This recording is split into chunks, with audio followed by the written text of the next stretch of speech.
Okay people, welcome back to the channel. Today I am going to go over everything that was covered in the 2.1 live stream. Not gonna lie, that live stream was kind of shit, and yeah, if you've been on Twitch or Twitter or YouTube, you've probably heard enough ranting about it from me.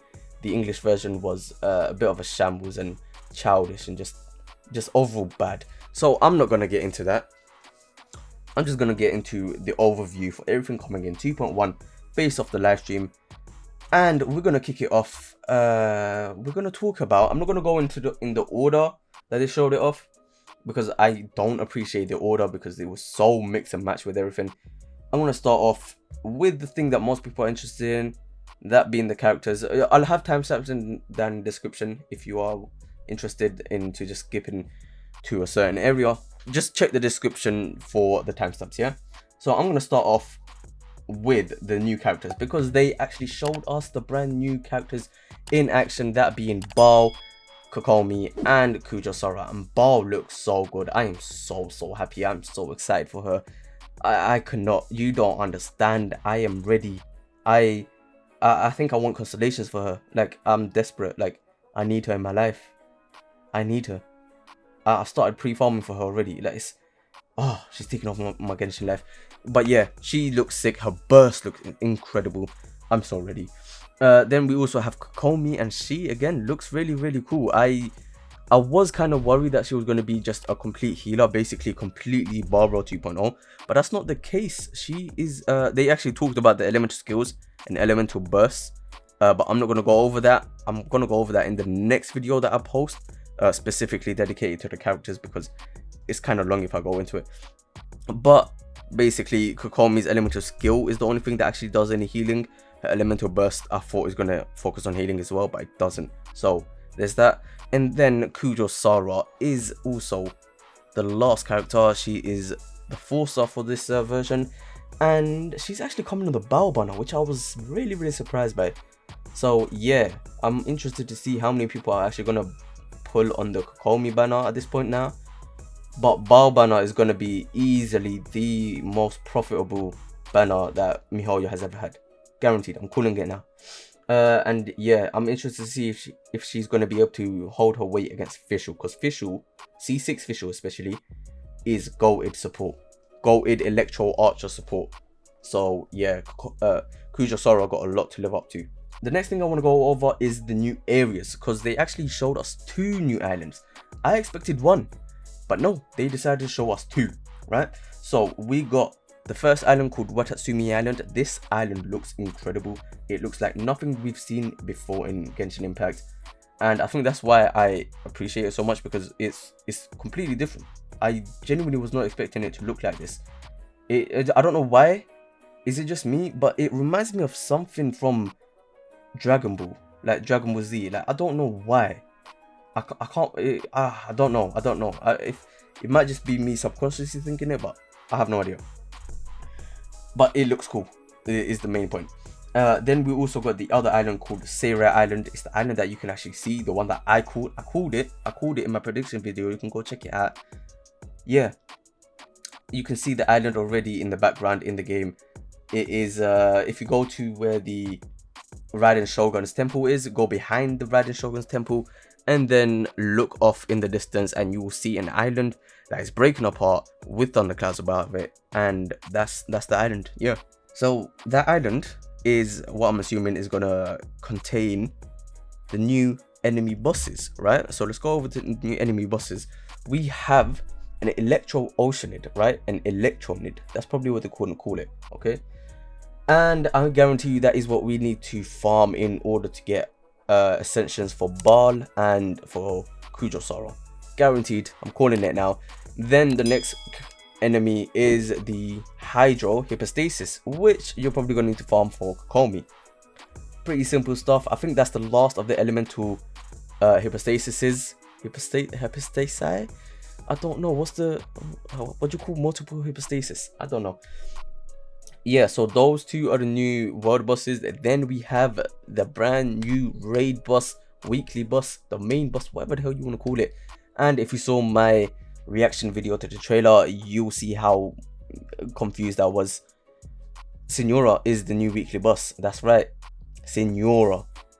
Let me just say, she looks bad, like bad, like that's London slang for good. She looks bad, right? And I'm excited to fight her and see what she's about, because she looks so good. I want one. I want me a Senora. Like, oh man, Inazuma, the characters, they just do so good aesthetically. But yeah, she starts off as Cryo, turns into Pyro. She looks kind of interesting. Hopefully she's actually going to be difficult to fight.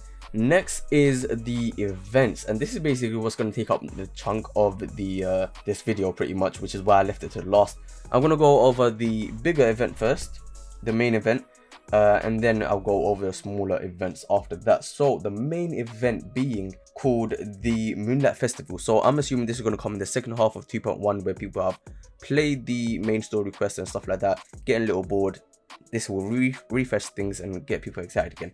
So Moonlight Festival will basically be based in Liyue. It's going to be another Liyue festival, similar to how the Zhao Lantern one was. And there's going to be like a main story quest, probably involving the characters from Liyue, like Zhangling, Keqing, and Ningguang and them lot. And then there'll be 2 gameplay elements to this festival. One is called the Moonlight Seeker, where you go around the whole of Teyvat, so Liyue, Mondstadt, and Dragonspan, and you need to find these charms and treasure boxes, and you basically just get reward for collecting all of these things. Second part is combat based, and it is called the Trail of Delicacies, where you go over to these specific areas. Monsters will be there, they'll be buffed up, and then you can also get buffed up as well.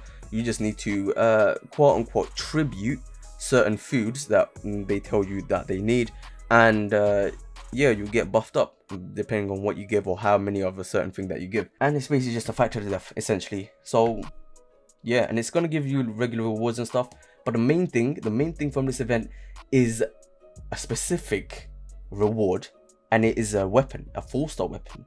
Not just any 4-star weapon, it is the first gag weapon that we get in, that being a fish. Yep, a literal fish. What makes it worse is that they put it on Sayu.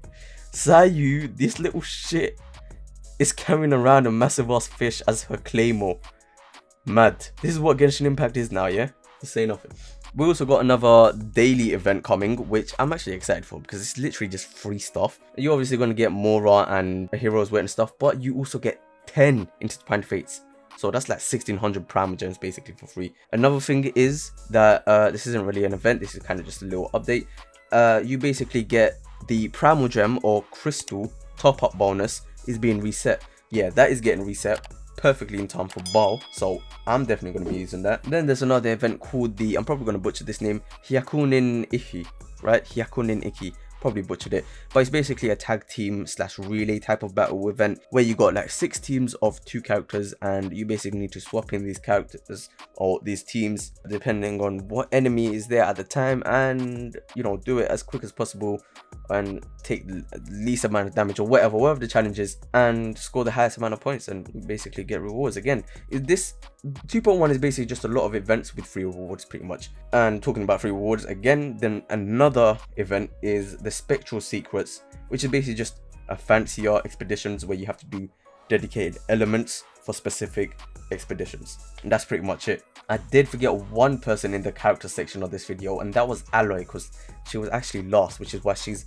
last on my list. She was the last thing that they showed off.